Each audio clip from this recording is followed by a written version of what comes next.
كان بيحكم مصر سنة 1283 ميلادية السلطان المملوكي المنصور سيف الدين قلاوون. السلطان قلاوون وصل إلى مسامعه شكاوي عديدة وكتيرة جدا من إقليم البحيرة، وخاصة أهالي قرية الطيرية والقرى المحيطة بيها.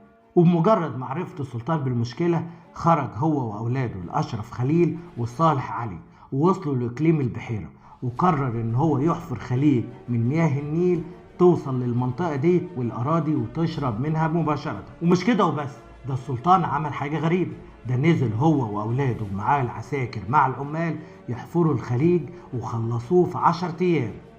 وقتها المصريين استغربوا من اللي حصل واستحسنوه جدا وشكروا السلطان عليه، لأن السلطنة المصرية ينزل بنفسه يحل المشكلة وكمان يحفر مع العمال. ده كان شيء جميل ورائع في الوقت ده، عشان كده فضل المصريين يحبوا السلطان قلاوون. تخيلوا بقى ان الخليج ده لسه موجود لحد دلوقتي وبيروي مساحات كبيرة جدا من الأراضي، ومعروف باسم ترعة الحاجة بكوم حمادة في محافظة البحيرة.